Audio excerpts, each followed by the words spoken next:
ఓం నమో వెంకటేశాయ.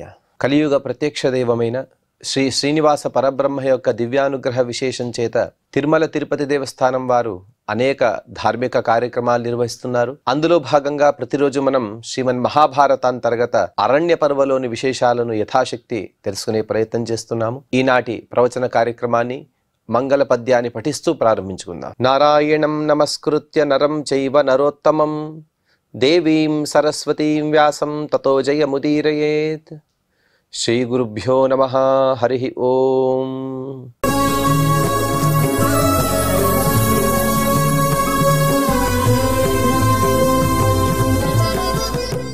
ద్రౌపది హరణ పర్వ అనే అనుపర్వలో జయద్రథుడు కామ్యక వనానికి వచ్చాడు. అదే సందర్భంలో పాండవులందరూ కూడా వేట కోసం బయటికి వెళ్లారు. ఒంటరిగా ఉన్నటువంటి ద్రౌపదీదేవిని చూసి ఆవిడ యొక్క సౌందర్యానికి ముగ్ధుడైపోయాడు జయద్రథుడు. తన అనుచరుడైన కోటికాస్యుడు అనేవాడిని ద్రౌపదీదేవి దగ్గరికి పంపించి ఆవిడ ఎవరో కనుక్కోమన్నాడు. అంటే ద్రౌపదీదేవి ఎవరోని తెలియదు కాబట్టి ఆ విధంగా తను ప్రవర్తిస్తున్నాడు. అలాగే ఆవిడ యొక్క ముగ్ధ మోహన సౌందర్యానికి పరవశుడైపోయాడు. ఎలాగైనా సరే ఆవిడని తీసుకువెళ్ళాలనే ఆలోచనతో కోటికాస్యుడిని పంపించాడు. ఆ కోటికాస్యుడు వెళ్ళడం, జయద్రథుని గురించి చెప్పడం అంతా అయిపోయిన తర్వాత ద్రౌపదీదేవి చెప్పింది. ద్రౌపద్యువాచ జానామి త్వాం సురథస్య పుత్రం యం కోటికాస్యేతి విదురుమనుష్యాః తస్మాదహం శైబ్య తథైవ తుభ్యం ఆఖ్యామి బంధూన్ ప్రతితం కులం చ. కోటికాస్య, నేనెవరో నీకు ఎలాగైతే తెలుసో అలాగే నీవెవరో కూడా నాకు తెలుసు. నీవు శిబిదేశస్థుడివి, నీ తండ్రి గారు సురథుడు, ప్రజలు నిన్ను కోటికాస్యుడు అని పిలుస్తూ ఉంటారు. ఈ విధంగా నీ గురించి నాకు తెలుసు కాబట్టి ఇక నా విషయాలను చెబుతాను విను. నా బంధువులు ఎవరు, నా ప్రఖ్యాతమైనటువంటి వంశం ఏది, కులమేమిటి చెబుతాను విను. అపత్యమస్మి ద్రుపదస్య రాజ్ఞః కృష్ణేతి మాం శైబ్య విదుర్మనుష్యాః సాహం వృణే పంచజనాన్ పతిత్వే ఏకాండవ ప్రస్థగతాశ్రుతాస్తే. ఓ కోటికాస్య, నేను ద్రుపద మహారాజు గారి కుమార్తెని. నన్ను కృష్ణ అని పిలుస్తారు. స్త్రీలలో చాలా ఉత్కృష్టమైనటువంటి సుగుణాలు కలిగిన మహాపతివ్రతరాలు కాబట్టి ఆవిడని కృష్ణ, ఉత్కృష్టత్వాత్ కృష్ణ ఇతీరిత అని చెబుతారు. నన్ను కృష్ణ అని పిలుస్తారు. నేను 5 భర్తలను పొంది ఉన్నాను. వారందరూ కూడా ప్రస్తుతానికి ఖాండవ ప్రస్థానికి వెళ్ళారు. అనగా ఈ కామ్యక వనానికి ఖాండవ ప్రస్థానికి చాలా దగ్గరగా ఉంది కాబట్టి, అనగా ఖాండవ ప్రస్థం యొక్క పరిసర ప్రాంతాల్లో నా భర్తలందరూ కూడా సంచరిస్తున్నారు ప్రస్తుతానికి. యుధిష్ఠిరో భీమసేనార్జునౌ చ మాద్రియాశ్చ పుత్రో పురుష ప్రవీరౌ తే మాం నివేశ్యేహ దిశశ్చతస్రః విభజ్య పార్థా మృగయాం ప్రయాతాః. యుధిష్ఠిరుడు, భీమసేనుడు మరియు అర్జునుడు, ఈ ముగ్గురు కూడా కుంతీదేవి యొక్క కుమారులు. అలాగే నకుల సహదేవులు, వీరిద్దరు కూడా మాద్రీదేవి యొక్క కుమారులు. ఈ 5 నా భర్తలందరూ కూడా. వారందరూ కూడా ఈ వనంలో, ఈ కుటీరంలో నన్ను ఒంటరిగా వదిలివేసి పార్థ మృగాయాం ప్రయాతాః, ఇక్కడ ఉండేటువంటి ప్రజలందరికీ కూడా క్రూర జంతువుల వలన ఇబ్బందులు కలుగుతుంది కాబట్టి ఆ ఇబ్బందులను పరిహరించడం కోసం వారు వెళ్ళారు. ఒక్కొక్కరు ఒక్కో దిక్కుకు వెళ్ళారు. ఏ దిక్కుకి ఎవరు వెళ్ళారని చెబుతూ ప్రాచీం రాజా దక్షిణాం భీమసేనో జయ ప్రతీచీం యమజావుదీచీం మన్యేతు తేషాం రథసత్తమానాం కాలోభిత ప్రాప్త ఇహోపయాతుం. ధర్మరాజు గారు తూర్పు దిక్కు వైపున, భీమసేనుడు దక్షిణ దిక్కుకు, అర్జునుడు పశ్చిమ దిక్కు వైపున, నకుల సహదేవులు ఇద్దరు కూడా ఉత్తర దిక్కుకు.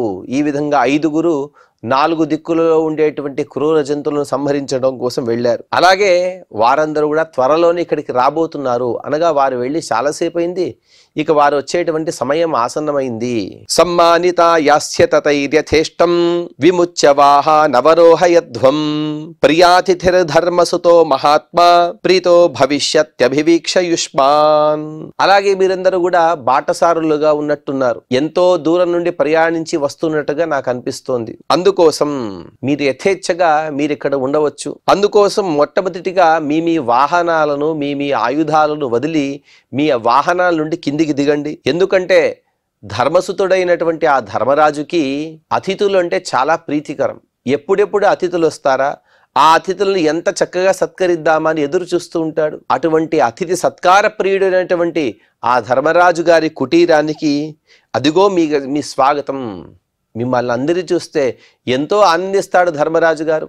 ధర్మరాజు గారు ఆనందపడితే భీమాదులందరూ కూడా ఆనందపడ్డట్టే. కాబట్టి మా అందరికీ ఆనందాన్ని చేకూరుస్తూ మీరందరూ కూడా మా ఆశ్రమానికి దయచేయండి అని చెప్పి ఏతావదుక్త్వా ద్రుపదాత్మజాసా శైబ్యాత్మజం చంద్రముఖీ ప్రతీత వివేశతాం పర్ణశాలాం ప్రశస్తాం సంచింత్యతేషామతిథిత్వమర్థే.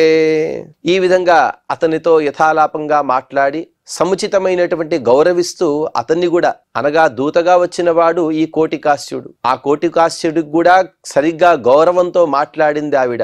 మొట్టమొదటే చెప్పింది, పరపురుషులు లేరు కాబట్టి నీ వాక్యాలకు సమాధానం ఇవ్వవలసిన బాధ్యత నాది, అందుకోసం నేనే చెబుతానని తన యొక్క వృత్తాంతాన్ని, తన యొక్క వివరాల్ని చక్కగా వివరించింది ఆవిడ. అందులోనూ కూడా వచ్చిన వాడు కోటికాస్యుడు, అతనికి ఎంత కావాలి, ఆతిథ్యానికి పొందవలసినప్పుడు అతనికి ఎన్నైతే వివరాలు ఇవ్వాలో అంత మాత్రమే వివరాలు చెప్పింది ఆవిడ.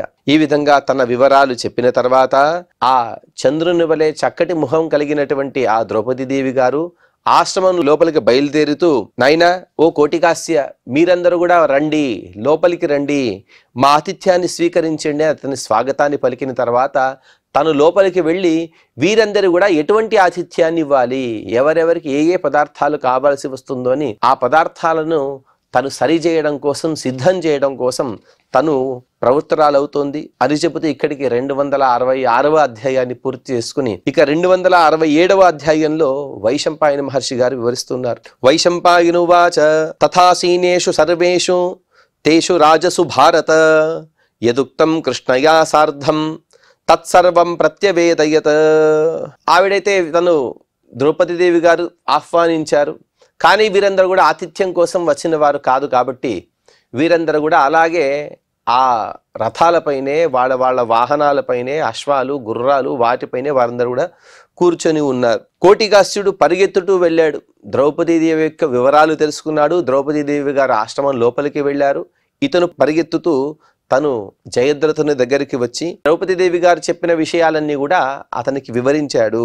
కోటికాస్య వచశ్రుత్వా శైబ్యం సౌవీరకో బ్రవీత్ యదా వాచం వ్యాహరంత్యాం అస్యాం మే రమతే మనః. ఆ కోటికాస్యుడు ద్రౌపదీదేవి యొక్క వివరాలన్నీ కూడా తెలిపిన తర్వాత ఆ సౌవీరుడు, సువీరుని కుమారుడైనటువంటి ఆ జయద్రథుడు తను చెబుతూ ఉన్నాడు, ఆ అందగత్తే అనగా ఆవిడ నీతో మాట్లాడుతున్నప్పుడు నా మనసంతా కూడా ఆవిడపైనే లగ్నం అవుతోంది, ఆవిడ తప్ప నాకెవరు కూడా కనపడటం లేదు, ఆవిడ యొక్క సౌందర్యానికి నేను అంత ముగ్ధుడైపోయాను, ఆవిడకు నేను వశమైపోయానయ్యా. సీమంతినీ నా ముఖ్యాయాం వినివృత్త కథం భవాన్ ఏతాం దృష్ట్వా స్త్రియో మేన్యా యథా శాఖా మృగస్త్రియ. చాలా వినోదంగా అనిపిస్తుంది ఇతని మాటలన్నీ కూడా వింటూ ఉంటే. అంటే పచ్చగాంబర్లు వచ్చిన వాడికి లోకమంతా కూడా పచ్చగా కనబడుతుందని చెప్పినట్టుగా వావి వరసలు లేవు ఈ మూర్ఖుడికి. ఇతను చెబుతున్నాడు, ఎవరైతే సీమంతినులు అనగా సీమంతం ఉంటే ఆడవాళ్ళకి ఇక్కడ ఈ రెండు వైపులా దువ్వుకుంటారు, ఆ మధ్యలో ఉండేటువంటి దాన్ని సీమంతిని అంటారు. ఆ సీమంతిని అనగా ఆ స్త్రీలలో ముఖ్యులైన వారిలో ఆ ద్రౌపదీదేవిని వదిలి నీవెలాగయ్యా వచ్చావు, అకస్మాత్తుగా నేను అక్కడికి వెళ్ళుంటే, ఆవిడతో మాట్లాడడానికి వెళ్ళుంటే నేను అక్కడే ఉండిపోయేవాడినో ఏమో. ఆ విధంగా ఆవిడని వదిలి రావడానికి మనసు రావట్లేదు కదా, కానీ నువ్వైతే విచిత్రంగా ఆవిడని చూసి వచ్చేసావు కదా. ఎందుకు అంటే ఆవిడని చూసిన తర్వాత ఇక మిగతా స్త్రీలందరూ కూడా నాకు శాఖామృగ స్త్రీయ, వానరుల దండులా కనపడుతుంది, ఎవరి మొహం కూడా చూడబుద్ధి కావట్లేదు. ఒకసారి చక్కటి రసవత్తరమైనటువంటి మామిడి పండును తిన్న తర్వాత పుల్లగా రుచి లేని మామిడి పండుని ఎవరైనా తింటారా? ఆ విధంగా ఉంది వీడి పరిస్థితి. కానీ వావి వరసలు మర్చిపోయి ఆవిడ యొక్క ఉత్తమత్వాన్ని కూడా తను తలుచుకోక ఆవిడపై ఆశపడుతున్నాడు ఈ మూర్ఖుడైనటువంటి జయద్రథుడు. అందుకోసం ఆవిడ తప్ప నాకెవరు కూడా వద్దు, ఆవిడ తప్ప మిగతా స్త్రీలందరూ కూడా నాకు కోతుల్లాగా కనబడుతున్నారు అని చెబుతున్నాడు. ప్రతిభాంతి మహాబాహో సత్యమేతద్ బ్రవీమితే దర్శనాదే విహిమనః తస్యామే పర్హృతం భృశం తాం సమాచక్ష్వ కళ్యాణీం యది స్యాచ్చైబ్య మానుషీ. దర్శన మాత్రం చేత ఆమె నా మనస్సును హరించింది. ఆవిడ ఏదో యథాలాపంగా ఉంది కానీ వీడిని ఆకర్షించి ఆవిడకి ఏమిటో ఒరిగేది లేదు. కానీ వీడు ఆ దుష్టమైనటువంటి దృష్టితో తన దృష్టిని మరుచుకోలేకపోతున్నాడు. ఆవిడ నిజంగా మనుష్య స్త్రీ అయినా, ఎందుకంటే అంత అందగత్తెగా ఉన్నవారు నేను మనుష్యలోకంలో చూడలేదు కదా. ఆవిడ కూడా అయోనిజ కదా ద్రౌపదీదేవి గారు, అయోనిజ. అందులోనూ కూడా 5గురు యొక్క దేవతల ఆవేశంతో కూడి ఉన్నది కాబట్టి ఆవిడ యొక్క సౌందర్యాన్ని చూసి వీడు ఇహలోకానికి రాలేకుండా అలా గాల్లో తేలుతున్నాడు జయద్రథుడు. అలాగే నాకు ఆవిడ గురించి ఇంకా విషయాలు ఏమైనా తెలుసుకున్నావు కదా, వాటిని చెప్పు అని జయద్రథుడు ప్రశ్నిస్తున్నాడు. అందుకు కోటికుడు చెబుతున్నాడు. కోటికౌవాచ ఏషా వై ద్రౌపదీ కృష్ణ రాజపుత్రీ యశస్విని పంచానాం పాండుపుత్రాణం మహిషి సమ్మతాభృశం. ఓ జయద్రథ, నీవు ఎవరినైతే కోరుకుంటున్నావో ఆవిడ సామాన్యురాలు కాదు, ద్రుపదరాజు యొక్క కుమార్తె. ఆవిడని కృష్ణ అని పిలుస్తూ ఉంటారు. ద్రౌపది ద్రుపదరాజు యొక్క కుమార్తె కాబట్టి ద్రౌపదిని కూడా పిలుస్తారు. గొప్ప కీర్తిమంతురాలు. 5గురు మహాబలిష్ఠులైనటువంటి పాండురాజు యొక్క కుమారులు ధర్మరాజు, భీముడు, అర్జునుడు, నకుల సహదేవులు. వీరి యొక్క పట్టమహిషి. ఈ విషయాలన్నీ కూడా అందరికీ తెలిసిన విషయాలే. సర్వేషాం చైవ పార్థానాం ప్రియా బహుమతా సతీ తయా సమేత్య సౌవీరాభిముఖో వ్రజ. ఆవిడ గురించి మొత్తం ప్రపంచానికి కూడా తెలిసిన విషయాలే. కానీ పాండవులకు ఇంకా వేరే భార్యలు ఉన్నారు. అందరికన్నా పాంచాలి అనగా ద్రౌపదీదేవి అంటే అందరికీ ప్రేమ ఎక్కువ, సర్వసమ్మతురాలు. ఎవరిని కూడా ఎప్పుడు కూడా విరోధం చేసుకుని మహాసాధ్వీమణి అందరిని కూడా చక్కగా సేవిస్తూ, అందులోనూ కూడా తన అత్తగారైనటువంటి కుంతీదేవిని తన సొంత తల్లిలాగా చూసుకునేటువంటి మహాగుణవంతురాలు ఆవిడ. అటువంటి మహాగుణవంతురాలైనటువంటి ఆ ద్రౌపదీదేవిని తీసుకుని నీ రాజ్యానికి బయలుదేరు అని ఆ కోటి కూడా చెప్పాడు. ఆ కోటికాస్యుడు కూడా మహా దుష్టుడు, అందుకోసమే ఇటువంటి మాటలు చెప్పాడు. వాస్తవంగా దూత అయినవాడు లేకపోతే స్నేహితుడుగా ఉండేవాడు ఆ జయద్రథునికి హితాన్ని పలకవలసి ఉంటే, వద్దయ్య ఆవిడ మహా పతివ్రతా శిరోమణి, అటువంటి వారిపైన ఈ దృష్టి తగదు అని హితాన్ని చెప్పి ఉండాలి. అదేది కూడా చెప్పకుండా అతను చేసినటువంటి దుష్టమైన పనికే తను కూడా వంత వాడుతూ ఉన్నాడు. అప్పుడు వైశంపాయని మహర్షి గారు వివరిస్తూ, వైశంపాయన ఉవాచ ఏవ ముక్త ప్రత్యువాచ పశ్యామి ద్రౌపదీమితి పతి సౌవీర సింధూనాం దుష్టభావో జయద్రథ. ఈ విధంగా కోటికాస్యుడంతా కూడా పలకగా ఆ దుష్టబుద్ధి అయినటువంటి జయద్రథుడు మనసులో చెడు ఆలోచనలు చేస్తూ ఉన్నాడు. చెడు ఆలోచనలు చేస్తూ తను ఆ ఆశ్రమం వైపు బయలుదేరుతున్నాడు. సప్రవిశ్యాశ్రమం పుణ్యం సింహగోష్ఠ వృకోయత ఆత్మనా సప్తమ కృష్ణాం ఇదం వచనమబ్రవీత్. ఆ జయద్రథునికి 7గురు అన్నదమ్ములు ఉన్నారు. ఆ 7గురు అన్నదమ్ములతో కలిసి తను ఆ ఆశ్రమాన్ని ప్రవేశించాడు. ఎలా ఉంది అంటే సింహం యొక్క గుహకు నక్క వెళ్ళినట్టుగా ఉందట. నక్కలు కొన్ని వందలుగా వేళ్లగా వచ్చి ఉండవచ్చుగాక, ఒక సింహం వస్తే చాలా అవన్నీ కూడా బెదిరిపోతాయి. అటువంటి నక్క వలె దుష్టబుద్ధి కలిగినటువంటి ఈ జయద్రథుడు తన అన్నదమ్ములతో కలిసి 8 మంది ఆ ద్రౌపదీదేవి యొక్క ఆశ్రమాన్ని ప్రవేశించి ఈ విధంగా మాట్లాడుతున్నాడు. కుశలం తే వరారోహే భర్తారస్తే ప్యనామయాః ఏషాం కుశల కామాసి తేపి కచ్చిదనామయాః. ఓ ద్రౌపది, నీ భర్తలందరూ కూడా క్షేమంగా ఉన్నారు కదా. ఇంకా నీకు ప్రియమైన వారు ఎవరైతే ఉన్నారో, ఉదాహరణకి ధౌమ్యాచారుల వారు, ఇంకా ఇంద్రసేనుడు ఇత్యాది నీ పరివారం, వారందరూ కూడా కుశలంగా ఉన్నారు కదా. ఈ మాటల అన్నిట కూడా వెనక చాలా కుతంత్రం, కుత్సితమైనటువంటి భావన కనబడుతోంది. వీరందరూ కూడా ఎంతో కష్టపడుతూ ఇక్కడ ఉన్నటువంటి విషయం తెలుసు, కానీ ఈవిడే ద్రౌపదిని తెలియదు. సొంతంగా తన బావగారైనటువంటి దుర్యోధను యొక్క దౌష్ట్యానికి బలి పాండవులందరూ కూడా వనంలో ఉన్నారు. అందుకు సమాధానంగా ద్రౌపదీదేవి గారు చెబుతూ, ద్రౌపద్యువాచ అపితే కుశలం రాజన్ రాష్ట్రే కోశే బలే తథా కచ్చిదేక శివీనాఢ్యాన్ సౌవీరాన్ సహ సింధుభిః అనుతిష్ఠసి ధర్మేణ ఏచాన్యే విదితాస్త్వయా. ద్రౌపదీదేవి యొక్క జ్ఞానాన్ని కూడా మనం ఆవిడ మాటల్లోనే వినాలి. ఆవిడ అంటున్నది, ఓ రాజా, నీవు కూడా క్షేమంగా ఉన్నావు కదా. నీ రాజ్యము, ప్రజలు, కోశాగారం అందరూ క్షేమంగా ఉన్నారు కదా. ఆ జయద్రథుని యొక్క అధీనంలో ఉండేటువంటి రాజ్యాల పేరు కూడా ద్రౌపదీదేవి గారు చెబుతున్నారు. నీ అధికారంలో ఉండేటువంటి సింధు, శిబి, సౌవీరాది దేశ ప్రజలను నీవు ధర్మబద్ధంగా పాలిస్తున్నావు కదా అని ఆ జయద్రథుని యొక్క కుశల వార్తలను తను అడుగుతుంది. అడిగిన తర్వాత కౌరవ్య కుశలీ రాజా కుంతీ పుత్రో యుధిష్ఠిరః అహం చ భ్రాతరశ్చాస్య యాన్శ్చాన్యాన్ పరిపృచ్ఛసి. అలాగే నీవు ఇతపూర్వం మా కుశల ప్రశ్నలు అడిగావు కాబట్టి కౌరవ్య, కురువంశంలో పుట్టినటువంటి నా భర్త అయినటువంటి ధర్మరాజు తన తమ్ముళ్లతో సహా అందరూ కూడా మేమందరూ కూడా కుశలంగా ఈ వనంలో యథాలాపంగా మాకు తోచినంత మా శక్తినుసారంగా మేమందరూ కూడా ధర్మకార్యాలు చేస్తూ వచ్చినటువంటి అతిథులను సత్కరిస్తూ పరమాత్మను సేవిస్తూ పరమాత్మ యొక్క ధ్యానపరులమై మేమందరం కూడా కుశలంగా ఉన్నాము. అలాగే నీవు వచ్చావు కదా, నిన్ను సత్కరించడం నా బాధ్యత కాబట్టి పాద్యం గృహాణేదం ఆసనం చ నృపాత్మజ మృగాన్ పంచాశతం చైవ ప్రాతరాశం దదానితే. అదంతా కూడా ప్రాయశః ఉదయం పూట జరిగినటువంటి వృత్తాంతంగా ఉంటుంది. అందుకోసం ఆవిడ చెబుతోంది, ఓ నృపాత్మజ, ఓ రాజకుమార, అదిగో నీకు పాద్యం, కాళ్ళు కడుక్కోవడానికి నీళ్లు తీసుకో, ఆచమనం తీసుకో, అదిగో ఆసనం, ఈ ఆసనం పైన కూర్చోమని చెబుతూ నీకు ఉదయం పూట ఆకలిగా ఉండవచ్చేమో, అందుకోసం నా భర్తలందరూ కూడా వెళ్ళారు కదా, దాదాపుగా ఒక 50 మృగాలను పట్టుకొస్తారు, వాటి మాంసంతో నేను నీకు వంట చేసి పెడతాను. వారు అలా వేటకు వెళ్ళిన తర్వాత ఎటువంటి ప్రాణులను సంహరించి తీసుకొస్తారో తెలుసా? ఐనేయాన్ పృషతాన్ న్యక్కూన్ హరిణాన్ శరభాన్ శశాన్ వృక్షాన్ రురూన్ శంబరాంశ్చ గవయాంశ్చ మృగాన్ బహూన్.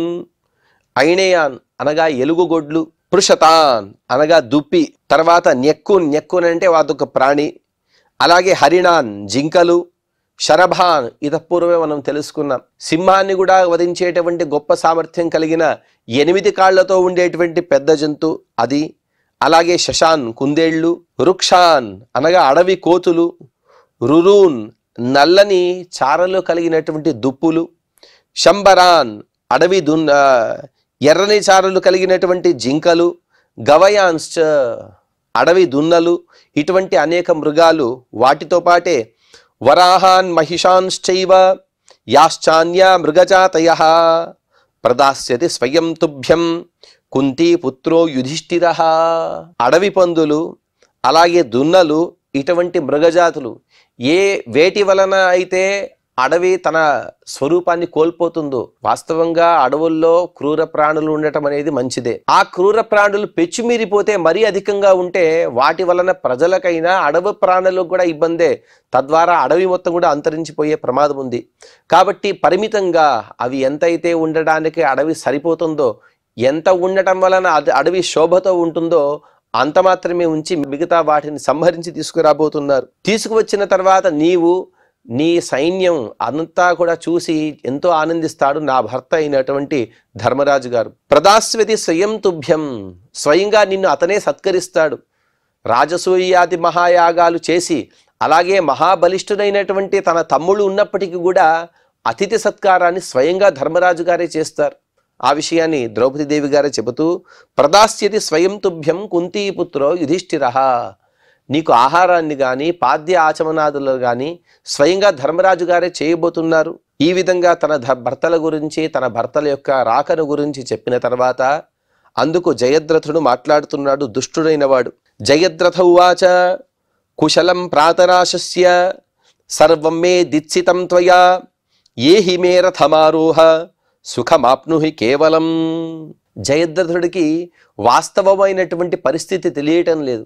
పాండవుల యొక్క బలము, వారి బల పరాక్రమాలు, వారి అస్త్ర సంపదలు, అలాగే కృష్ణ పరమాత్మ యొక్క అనుగ్రహ కవచము, ఇవేవి కూడా తెలియదు. లేకపోతే తెలిసినా కూడా ఏదో ఆ సౌందర్యాన్ని చూసి తను మోహ పరవశుడై తను ఏం చేస్తున్నా కూడా తెలియని స్థితిలో ఉన్నాడు. అందుకోసమే తను మాట్లాడుతున్నాడు, ఇదంతా కూడా వదిలివేయి, నాకు నీ సత్కారాలు ఏవి కూడా అవసరం లేదు, అదిగో నాతో రా, దివ్యమైనటువంటి రథం ఉంది, ఈ రథాన్ని అధిరోహించు, నాతో ఉంటూ నీవు సుఖాన్ని పొందవచ్చు కదా. ఎందుకంటే గత శ్రీకాన్ హృతరాజ్యాన్ కృపణాన్ గత చేతసః అరణ్యవాసిన పార్థాన్ నాను రోద్ధం త్వమర్హసి. నీ భర్తలందరూ కూడా గతశ్రీకాన్, వారి సంపదలు ఇతపూర్వం ఉండేవి, ఇప్పుడు వారి దగ్గర ఎటువంటి సంపదలు లేవు, వారు రాజ్యాన్ని కోల్పోయారు. వారిని చూస్తే అయ్యో అని అనిపిస్తుంది నాకు, వారి గురించి తలుచుకుంటే చాలు అయ్యో పాపం అనిపిస్తుంది. అటువంటి కృపణులు, దీనులు, వారితో నీవెందుకుంటున్నావు? గత చేతస, వారి దగ్గర శక్తి పరాక్రమాలు ఏవి కూడా లేవు. అరణ్యవాసిన, అరణ్యంలో ఉన్నారు, అటువంటి వారితో నీవు ఉంటున్నావా? ఇది సరికాదు కదా అని జయద్రథుడు అంటున్నాడు. ఎందుకంటే నైవ ప్రాజ్ఞ గతశ్రీకం భర్తారముపయుంజతే యుంజానమనుయుంజీత న శ్రియ సంక్షయే వసేత్ భార్యాం క్షీణేషు విత్తేషు అని సుభాషితంలో చెబుతారు. ఎవరెవరు ఏ విధంగా పరీక్షించాలంటే తమ దగ్గర ఉండేటువంటి స్త్రీలు భర్త దగ్గర సంపదలున్నా లేకపోతే భర్త దగ్గర సంపదలు లేకపోయినా రెండు సందర్భాల్లో ఏకప్రకారంగా ఉంటారా లేదా అని పరీక్షించి చూడాలట. అది స్త్రీల యొక్క గొప్పతనాన్ని తెలుపుతోంది. ఇంత అనగా వారు ఇంద్రప్రస్థంలో ఉండే సందర్భంలోనూ అంతే సుఖంగా ఉన్నారు ద్రౌపదీదేవి గారు. ఈ వనంలో ఉన్నా కూడా అంతే సుఖంగా ఉంది. ఆవిడ ఎక్కడా కూడా నాకు ఇంత కష్టం వచ్చింది, నేను ఇంత కష్టపడుతున్నానని తను ఎక్కడ కూడా చెప్పుకోవటం లేదు. కాళ్ళన్నీ కూడా పూర్వం కూడా మనం తెలుసుకున్నాం. పనులు చేసి చేసి ఆ ముళ్ళపైన నడిచి రాళ్లపైన పడుకుంటూ వారి కాళ్ళు చేతులను కూడా కాయలు గట్టిపోయాయి.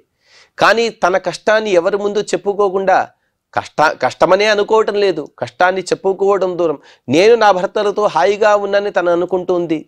కానీ ఈ మూర్ఖుడైనటువంటి జయద్రథుడు చెబుతూ ఉన్నాడు, నీ భర్తలందరూ కూడా రాజ్యాన్ని కోల్పోయారు, వారి దగ్గర సంపదలు లేవు. అటువంటి భర్తలు ఎవరైనా ఆశ్రయిస్తారా? వారిని వదిలి నీవు ఎప్పుడో వెళ్ళాల్సి ఉండవచ్చు కదా. నశ్రియ సంక్షయే వసే, ఏ స్త్రీ అయినా సరే భర్త సంపదలను కోల్పోతే వారితో ఉండకూడదు అని దుష్టమైనటువంటి మాటలు చెబుతూ ఉన్నాడు. ఈ కాలంలో, ఈ పూర్వకాలంలో కూడా ఎందరో దుష్ట స్త్రీలు ఆచరించినటువంటి విషయాలను ఇతను చెబుతూ ఉన్నాడు. శ్రియా విహీన రాష్ట్రాచ్చ వినష్టా శాశ్వతీ సమాహ అలం తే పాండుపుత్రానాం భక్త్యా క్లేశముపాసితం. పాండవులకి ఇక ఎప్పటికి కూడా ధనము, రాజ్యము, కీర్తి ఇవేవి కూడా ప్రాప్తించవు. అందుకోసం నా పాండవులు, నా భర్తలు ఇటువంటి వారు, నా భర్తల దగ్గర ఇటువంటి గొప్ప సంపదలు ఉన్నాయి, వారి దగ్గర ఇన్ని అస్త్రశస్త్రాలు ఉన్నాయి, ఇవేవి కూడా పనికిరావు. ఎందుకంటే వారి దగ్గర రాజ్యమే లేదు, సంపదలే లేవు. ఆ రెండూ లేక ఏమి ఉన్నా కూడా లేనట్టే. అటువంటి వారిని ఇంకా పట్టుకూర్చున్నావు కదా నీవు. కానీ నీవు అనుభవించవలసినటువంటి సుఖాలు ఎన్నో ఉన్నాయి. నీవు చూస్తే ఇక్కడ కష్టాలనే అనుభవిస్తూ ఉన్నావు. ఇది సరికాదు, అందుకోసం నాతో వచ్చేయమని ఆ దుష్టుడైన జయద్రథుడు చెబుతున్నాడు. భార్యామే భవ శుశ్రోణి తెజైనాన్ సుఖమాప్నుహి అఖిలాన్ సింధు సౌవీరాన్ ఆప్నుహిత్వం మయా సహా. నీవు నా భార్య వైపో, అలాగే ఈ అరణ్యవాసంలో ఎంత కష్టపడుతూ ఉండేటువంటి నీ భర్తలందరూ కూడా వదిలివేయి. నాతో వస్తే సింధు, సౌవీర, శిబి ఇత్యాది రాజ్యాలన్నీ కూడా నీకే ఒప్పచెప్తాను. వారితో పాటు నేనే విధంగా అయితే రాజ్యాన్ని పరిపాలిస్తూ ఉంటానో నీవు కూడా నా పట్టమహిషిగా ఉంటూ నీవు కూడా ఆ రాజ్యాన్ని పరిపాలించవచ్చు కదా అని వాడు చెబితే, అప్పుడు జరిగిన వృత్తాంతాన్ని వైశంపాయని మహర్షి గారు వివరిస్తూ, వైశంపాయనువాచ ఇత్యుక్తా సింధురాజేన వాక్యం హృదయ కంపనం కృష్ణా తస్మాదపక్రామాత్ దేశాత్ సభ్రుకుటీముఖి. ద్రౌపదీదేవి గారు వాడి నోటి నుండి ఇటువంటి మాటలను ఊహించలేదు. వాడు పలికినటువంటి కర్ణశల్యమైనటువంటి దుష్టమైనటువంటి మాటలు, ఈ మాటలు వింటేనే చాలు సచైల స్నానం చేయాలి. అటువంటి దుష్టమైనటువంటి హృదయాన్ని కంపింపజేసేటువంటి మాటలు విన్న ఆ ద్రౌపదీదేవి గారు వెంటనే హృదయమంతా కూడా కంపించిపోతూ ఉంటే కోపంతో ఆవిడ భ్రుకుటి ముడిపడగా అక్కడి నుండి వెళ్ళిపోతుంది ఆవిడ. అవమత్యాస్య తద్వాక్యం ఆక్షిప్య చ సుమధ్యమ మైవమిత్యబ్రవీత్ కృష్ణ లజ్జస్వేతి చ సైంధవ. ఆవిడ అతన్ని గట్టిగా తిడుతోంది, అతని ప్రస్తావనని తిరస్కరించింది. సుందరి అయినటువంటి ఆ ద్రౌపది అతన్ని గట్టిగా తిడుతూ ఇలా పలికింది, ఓ జయద్రథ జాగ్రత్త, ఇటువంటి మాటలు మాట్లాడద్దు, నీ నోటి నుండి ఇటువంటి మాటలు రాకూడదు. సింధురాజు ఒకరికి మార్గదర్శనం చేసేటువంటి నీవే ఇటువంటి మాటలు పలికితే నీ రాజ్యంలో ఉండేటువంటి ప్రజలు కూడా ఇదే విధంగా ప్రవర్తిస్తారు. అందుకోసం నీ ఏవైతే దుష్టమైనటువంటి మాటలు పలికావో వాటి విషయంలో సిగ్గుపడవయ్యా. సాకాంక్షమాణా భర్తॄణాం ఉపయాతమనిందిత విలోభయామాస పరం వాక్యాని యుంజతి. ఇక తన భర్తలందరూ కూడా రాబోతున్నారు. వారు వచ్చేంత వరకు కూడా వీడితో అనగా వీడితో ఏదో గట్టిగా మాట్లాడితే వీడు వెంటనే అపహరించుకుని వెళ్ళిపోతాడు. అలా కాకుండా వారు వచ్చేంత వరకు వీడు ఇక్కడే ఉండాలి. వారు వచ్చిన తర్వాత వీడు వారి యొక్క పరాక్రమాలు చూసి వెంటనే వదిలి పారిపోతాడు. అందుకోసం తన భర్తలందరూ కూడా త్వరగా రావాలని కోరుకుంటూ జయద్రథుని మాటల్లో మభ్యపెడుతుంది ద్రౌపదీదేవి గారు. ఎందుకంటే ఎటువంటి అనర్థం జరగకూడదు, వారు వచ్చేంత లోపలే వీడు అపహరిస్తే అలా అపహరించకుండా ఉండాలి. అందుకోసం అతన్ని మాటలు మభ్యపెడుతూ కాలయాపన చేస్తూ ద్రౌపదీదేవి గారు అనేక మాటలు పలుకుతున్నారు అని చెబుతూ ఇక్కడికి 267వ అధ్యాయాన్ని పూర్తి చేసుకున్నాం. ఇక 268వ అధ్యాయంలో జరిగినటువంటి వృత్తాంతాన్ని మనం తదుపరి ప్రవచనంలో తెలుసుకునే ప్రయత్నం చేద్దాం. ఈనాటి ప్రవచనాన్ని శ్రీ శ్రీనివాసుని యొక్క పాద పద్మములు ఎందు సమర్పణ చేస్తూ క్షమాప్రార్థన మరియు మంగళ పద్యాన్ని పలుకుదాం. యదక్షర పదభ్రష్టం మాత్రాహీనం చ యద్భవేత్ తత్సర్వం క్షమ్యతాం దేవ నారాయణ నమోస్తుతే. శ్రియః కాంతాయ కళ్యాణ నిధయే నిధయేర్థినాం శ్రీవేంకట నివాసాయ శ్రీనివాసాయ మంగళం.